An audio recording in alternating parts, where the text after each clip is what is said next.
Le combat spirituel, Lorenzo Scupoli. Dans cet ouvrage, on trouve les moyens les plus sûrs pour vaincre les passions et triompher du vice, augmenter de la paix de l'âme, du bonheur d'un cœur qui meurt à lui-même pour vivre à Dieu et de penser sur la mort. Chapitre 1er. En quoi consiste la perfection de la foi? Que pour l'acquérir, il faut combattre et que pour sortir victorieux de ce combat, 4 choses sont nécessaires. Si vous désirez parvenir au comble de la perfection et vous unir tellement à Dieu que vous deveniez un même esprit avec lui, il faut que pour réussir dans un dessein qui est le plus grand et le plus noble qu'on puisse se dire ou imaginer, vous sachiez d'abord ce que c'est que la véritable et la parfaite spiritualité. Quelques-uns ne regardent la vie spirituelle que par le dehors, la font consister dans les pénitences extérieures, dans les airs, les disciplines, les jeûnes, les veilles et dans d'autres semblables. Plusieurs s'imaginent être consommés en vertu lorsqu'elles se font une habitude de réciter de longues prières vocales, d'entendre beaucoup de messes, assister à tout l'office divin, de demeurer longtemps dans l'église et de communier souvent. Quelques-uns même parmi ceux qui servent Dieu dans la religion croient que pour être parfait, il suffit d'être assidu au cœur, d'aimer la retraite et le silence, de bien observer la discipline religieuse et ainsi les uns mettent la perfection dans l'un de ces exercices, les autres dans l'autre. Mais il est certain qu'ils se trompent tous, car, comme les œuvres extérieures ne sont ou que des dispositions pour devenir parfaitement saints, ou des fruits de la parfaite sainteté, l'on ne peut dire que ce soit en ces sortes d'œuvres que consiste la perfection et la véritable spiritualité. Ce sont de puissants moyens pour devenir vraiment spirituel et vraiment parfait, et quand on en use avec discrétion, ils servent merveilleusement à fortifier la nature, toujours lâche pour le bien et toujours ardente pour le mal, à pousser les attaques, à éviter les pièges de notre ennemi commun, et à obtenir enfin du Seigneur des miséricordes les secours qui sont nécessaires à tous les justes, principalement à ceux qui commencent. Elles se tiennent dans la solitude et dans le silence, loin du commerce du monde, afin de se garantir des moindres fautes et de n'avoir plus de conversation qu'eux avec Dieu.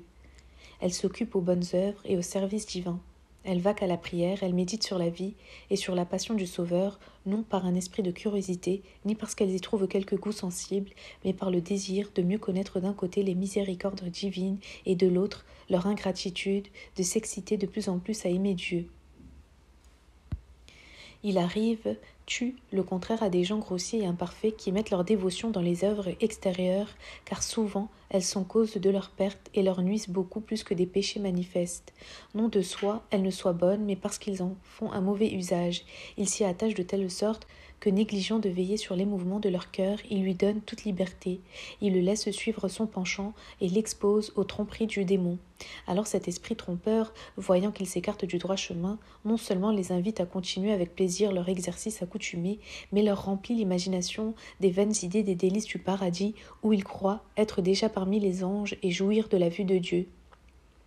Il a même le malice de leur suggérer dans l'horizon des pensées sublimes, curieuses, agréables, afin qu'ayant, en quelque manière, oublié le monde et les choses d'ici-bas, ils s'imaginent être élevés au 3e ciel.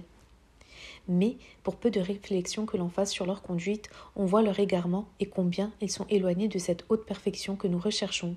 Car en toute chose, grande ou petite, ils souhaitent d'être préférés aux autres, ils ne suivent que leur propre jugement, ils ne font que leur propre volonté, et aveugles en tout ce qui les regarde, ils ont toujours les yeux ouverts pour observer et pour censurer les actions d'autrui.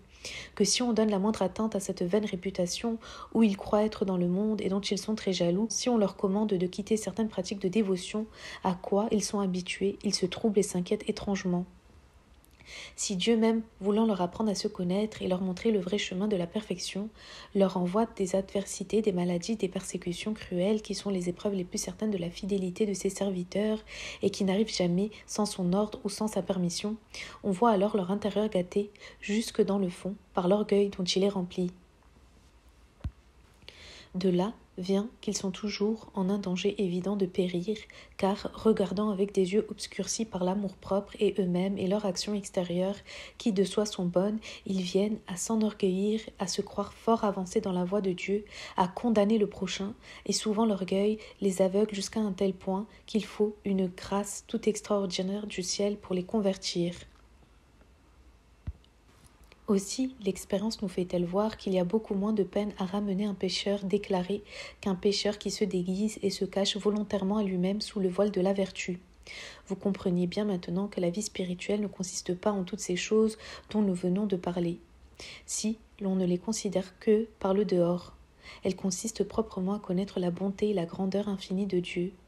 à sentir en même temps notre bassesse et notre penchant au mal, à nous soumettre non seulement à lui, mais à toute créature pour amour de lui,